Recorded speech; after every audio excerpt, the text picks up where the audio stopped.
11 سپتامبر президенти ҷумҳурии Тоҷикистон пешвои миллат муҳтарам Эмомалӣ Раҳмон дар идомаи сафари корӣ дар ноҳияи Ховалинг 3 муассисаи таҳсилоти миёнаи умумӣ, 2 кӯдакистон ва 1 маркази варзишии сайёҳиро ба таври фосилавӣ ифтитоҳ намуданд. иншоот дар деҳоти Чуқурак, Тагиҷар ва Дараи Мухтор сохта шуда, раванди таҳсили илму маърифат ва ҷалби наврасону ҷавононро ба машқу тамрин беҳтар месозад. муассисаҳои таълимӣ дар заминаи сиёсати маорифпарваронаи пешвои миллат муҳтарам Эмомалӣ Раҳмон аз ҳисоби маблағҳои буҷетӣ ва саҳми сокинону соҳибкорон бунёд карда шуданд. биноҳои таълимӣ бо муҳимтарин лавозимоти соҳавӣ ҷиҳозонида шуда, дар он заминаи мусоиди ба таҳсил фаро гирифтани 2100 хонанда фароҳам оварда шудааст.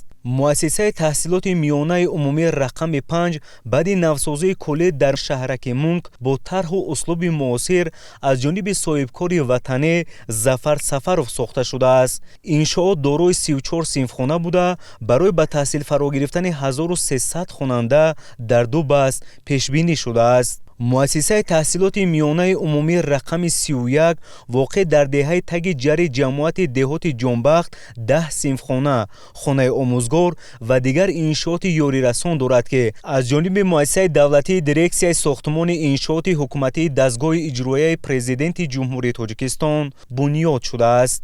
тибқи таҳлилҳо, шумораи хонандагон ҳамасола дар ноҳия зиёд мешавад. аз ин рӯ масъулон барои дар шароити хуб ба таҳсил фаро гирифтани хонандагон чораҳои зарурӣ меандешанд.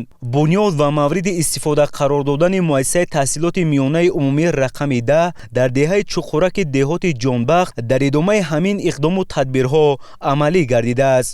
муассиса бо саҳми соҳибкори маҳаллӣ Абдулло Ҳасанов бо шароити замонавӣ сохта шуда, барои ба таҳсил фаро гирифтани 300 хонанда дар 2 баст пешбинӣ шудааст. иттилоъ дода шуд, ки ҳоло дар ноҳияи Ховалинг 51 муассисаи таълимӣ, 1 гимназияи хусусӣ, 1 гимназияи давлатӣ ва 1 литсей-интернат бо фарогирии 13464 хонанда фаъолият дорад. ҳангоми шиносоӣ бо шароити таълиму тарбият дар биноҳои навтаъсиси таълимӣ, сарвари давлат муҳтарам Эмомалӣ Раҳмон бунёди чунин муассисаҳоро дар сатҳи деҳот намунаи хуби дастгирии сиёсати маорифпарваронаи ҳукумати кишвар манидод карданд. муассисаҳои томактабӣ, ки бо иштироки сарвари давлат дар маҳаллаи Мирзо Турсунзодаи шаҳраки Мунк ва дар деҳоти Таги ҷари деҳоти Ҷонбахт ба таври маҷозӣ мавриди баҳрабардорӣ қарор дода шуд, дорои шароити хуби таҳсил буда, бо таҷҳизоти соҳавӣ муҷаҳҳаз мебошад. муассисаи таҳсилоти томактабии хусусии Осинод бо ташаббуси соҳибкори маҳаллӣ Ҷумахон Қосимов дар дораи тадбирҳои ободонӣ бунёд гардида, барои ба таҳсил гирифтани 200 дустуруяк пешбинӣ шудааст. ороиши бино ва саҳну майдони бозӣ бо сифати баланд анҷом дода шуда, рахти хоб, мизу курсӣ ва аёнату ашёи фароғату таълим мувофиқ ба завқи кӯдакон фароҳам оварда шудааст.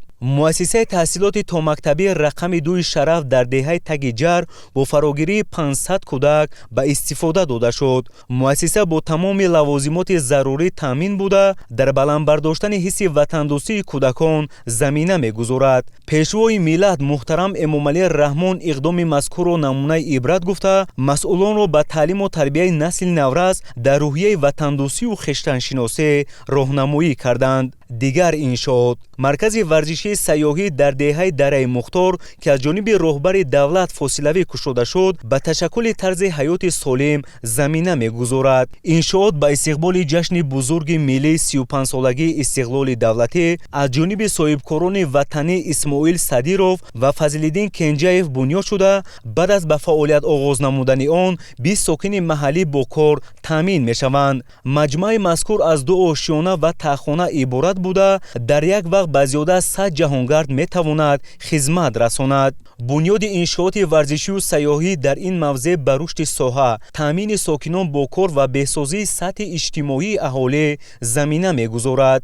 дар ҳамин рӯз бо иштироки пешвои миллат муҳтарам Эмомалӣ Раҳмон дар ноҳияи Ховалинг 6 иншооти соҳаи маориф ифтитоҳ карда шуд, ки дар маҷмӯъ барои ба таҳсил фаро гирифтани бештар аз 2600 нафар пешбинӣ шудаанд.